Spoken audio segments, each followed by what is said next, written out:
Hello friends, welcome. मेरा नाम है आयुष कुमार और आप देख रहे हैं मैकेनिकल एडवाइज़र। तो आज की इस वीडियो में हम लोग डिस्कस करने वाले हैं रेफ्रिजरेटर और हीट पंप के विषय में। ओके, तो हम लोग एक एक इम्पॉर्टेंट पॉइंट को डिस्कस करेंगे।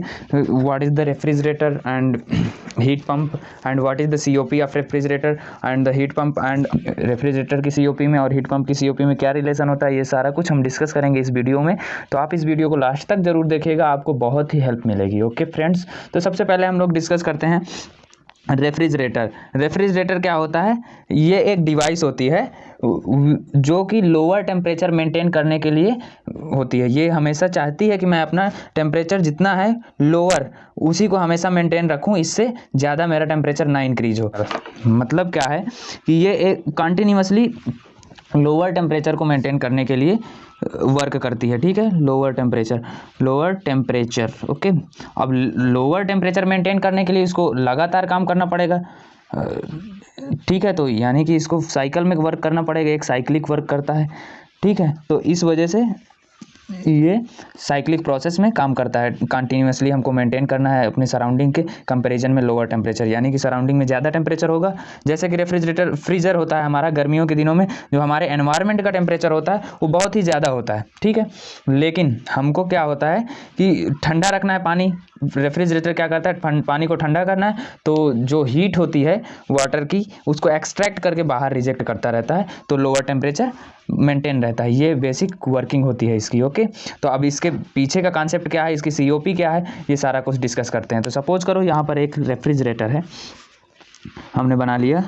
ठीक है, ये रेफ्रिजरेटर है और यहाँ पर ये दो रिजर्वायर हैं। ठीक है, T1 ये हमारा डिजायर्ड इफेक्ट है।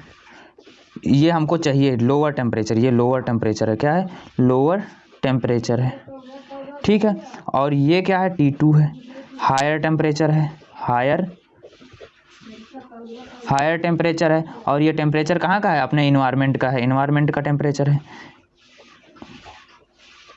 इन्वायरमेंट का टेम्परेचर है। ठीक है, और ये जो है रेफ्रिजरेटर के अंदर का टेम्परेचर है। ठीक है, ठीक है, ये अपने इन्वायरमेंट का टेम्परेचर है गर्मी के दिनों का, और ये रेफ्रिजरेटर का टेम्परेचर है। ठीक है, और जो ये है हमारा रेफ्रिजरेटर इसमें लगा हुआ है, इसकी वर्किंग क्या होती है वो सारा चीज़ तो आरएसी में हम लोग पढ़ेंगे, लेकिन बेसिक कॉन्सेप्ट इसका यहाँ पर डिस्कस करते हैं। ठीक है, तो अब ये इसको देखेंगे हम लोग। अब ये सारा कुछ करने के लिए, यहाँ से हीट एक्सट्रैक्ट करने के लिए, ये Q1 यहाँ से हीट एक्सट्रैक्ट करेगा और यहाँ तक लेके जाएगा। तो इसको करने के लिए हमें एक वर्क देना पड़ता है ना, जो कि फॉर्म में होता है इलेक्ट्रिसिटी के। ओके, तो ये वर्क हम लोग देते हैं, तब जाके ये यहाँ से हीट एक्सट्रैक्ट करता है और ऊपर रिजेक्ट करता है अपने इन्वायरमेंट में। ठीक है, तो ये बेसिक वर्किंग है रेफ्रिजरेटर की। तो यहाँ पर अब इसकी हम लोग सीओपी को देखते हैं। सीओपी क्या होता है बेसिकली, सीओपी अब इंजन्स में तो हमने देखा था इफिशियंसी, हीट इंजन के केस में हमने इफिशियंसी देखी। तो यहाँ पे सीओपी क्या होता है, सीओपी होता है कोफिशिएंट ऑफ परफॉर्मेंस, कि उसका कितना अच्छा परफॉर्मेंस है। ठीक है,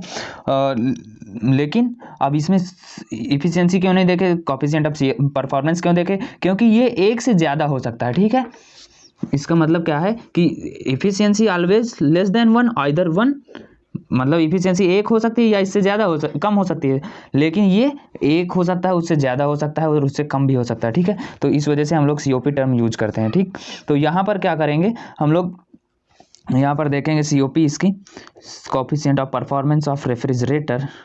तो ये सीओपी क्या होता है बेसिकली, डिजायर्ड इफेक्ट। ठीक है, जो हमको चाहिए। ठीक है, और divided by work output, input जो हम देते हैं। ठीक है, वर्क सप्लाई। तो यहाँ पर क्या हो जाएगा, हमारा डिजायर्ड इफेक्ट क्या है, ये Q1 है, हमारी हीट को एक्सट्रैक्ट करना, ये डिजायर्ड इफेक्ट है। तो Q1 हमने एक्सट्रैक्ट किया, और Q2 वर्क इनपुट क्या है, वर्क इनपुट यही होगा ना, जो यहाँ से एनर्जी बैलेंस लगाएंगे यहाँ पर, तो क्या होगा, एनर्जी इन आउट। तो Q2 minus Q1 is equal to क्या आ जाएगा, W। मीन्स क्या हुआ, यहाँ से ये दोनों इन हो रही हैं तो इन्हों ऐड करेंगे, यहाँ से W plus Q1 is equal to Q2 लिख सकते हैं ना, एनर्जी बैलेंस से। फिर इसको यहाँ से ऐसे निकाल लिया।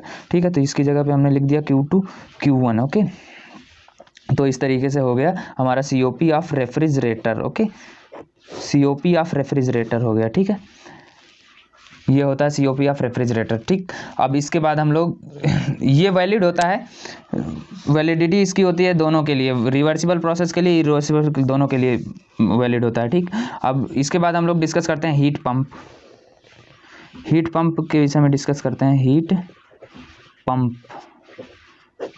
पंप यहाँ पर हमने रेफ्रिजरेटर डिस्कस किया। अब हीट पंप भी एक ऐसी डिवाइस होती है जो मेंटेन करती है हायर टेम्परेचर को in compare to its surrounding. अपने इन्वायरमेंट के कंपैरिजन में उससे ज़्यादा टेम्परेचर को मेंटेन करती है। रेफ्रिजरेटर क्या करता था, सराउंडिंग से कम टेम्परेचर को मेंटेन करता है, और ये क्या करता है, सराउंडिंग से ज़्यादा टेम्परेचर को मेंटेन करके रखता है। ठीक है, तो यहाँ पर क्या होगा, हीट पंप हमको कब यूज़ करना पड़ता है, ठंडी के दिनों में। ठीक है, जब हमको ठंड ज़्यादा लगती है तो हमको हीट पंप लगाते हैं, हम लोग यूज करते हैं। ठीक है, तो यहाँ पर क्या करना होगा, ज़्यादा टेम्परेचर मेंटेन करना है। तो यहाँ पर क्या होगा, T1 एंड T2, ये क्या है हमारा, इस केस में भी डिजायर्ड इफेक्ट हमारा। यहाँ पर ये हीट पंप है तो डिजायर्ड इफेक्ट हमारा क्या होगा, ये है डिजायर्ड है, डिजायर्ड। ओके, ये डिजायर्ड इफेक्ट है हमारा, डिजायर्ड है, हमको T2 हायर टेम्परेचर मेंटेन करके रखना है। ठीक है, और ये भी साइक्लिक है क्योंकि इसको हमको कंटिन्यूअसली मेंटेन करके रखना है, इस वजह से हम साइक्लिक प्रोसेस करेंगे। ठीक है, तो इस वजह से अब यहाँ पर हम लोग जैसे कि हीट यहाँ से इसने लिया इन्वायरमेंट से, ये लोअर टेम्परेचर है, यहाँ पर लोअर टेम्परेचर है और यहाँ पर हायर टेम्परेचर है, हायर टेम्परेचर। ठीक है, तो ये हीट यहाँ से एक्सट्रैक्ट लिया और हीट यहाँ पर ऐड किया। ठीक है, हमारे सिस्टम में जो हमारा रूम होगा वहाँ का टेम्परेचर ये इंक्रीज करने के लिए हीट इन्वायरमेंट से एक्सट्रैक्ट करेगा और उसमें ऐड करेगा। तो देखो जो सेकंड लॉ है, ऐसे तो चलता नहीं कि लोअर टेम्परेचर से हायर टेम्परेचर लिमिट पे हम लोग सप्लाई कर सकें, तो इसके लिए हमको वर्क देना पड़ेगा। तो वो वर्क हम कहाँ से लाते हैं, इलेक्ट्रिक सप्लाई करते हैं। ठीक है, इलेक्ट्रिक सप्लाई करेंगे तब जाके एक वर्क करेगा। तो अब इसकी भी COP देख लेते हैं। COP जो डिजायर्ड इफेक्ट है, COP क्या होता है, COP होता है desired effect divided by work input. Okay, तो इस केस में COP इसकी क्या हो जाएगी, COP हो जाएगी इसकी डिजायर्ड इफेक्ट हमारा Q2 है, हीट को मेंटेन करना, वर्क इनपुट यहाँ पर है, तो इसकी COP क्या आ जाएगी, यहाँ से देख लेते हैं हम लोग। COP ऑफ हीट पंप क्या होगा, हीट पंप की COP क्या हो जाएगी, डिजायर्ड इफेक्ट हमारा Q2 है और वर्क हम यहाँ से निकाल लेंगे ना, फिर से work plus Q1 is equal to Q2, तो work is equal to Q2 minus Q1, यहाँ पे रख दो, ये एनर्जी बैलेंस लगाए हम।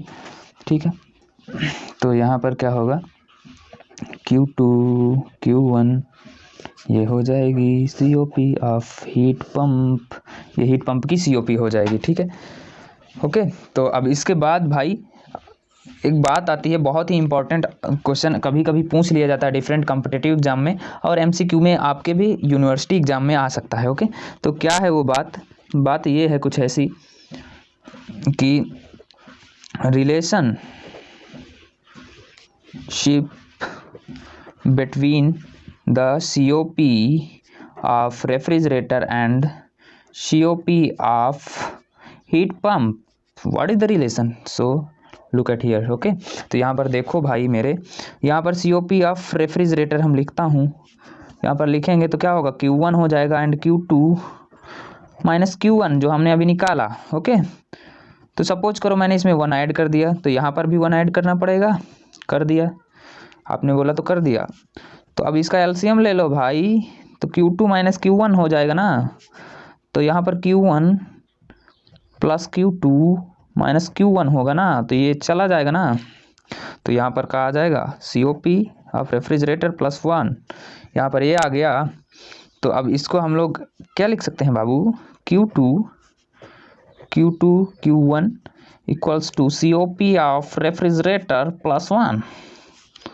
तो ये क्या है बाबू जो अभी हमने निकाला है, तो इसको लिखो ना जी, COP of heat pump is equal to COP of refrigerator plus 1, ये हो जाएगा ना जी। ये है basic relation between the COP of heat pump and COP of refrigerator. तो आई होप कि आपको क्लियर हुआ होगा मेरे दोस्तों। तो इस वीडियो को लाइक करिए, शेयर करिए और चैनल को सब्सक्राइब करिए। Thank you for watching me.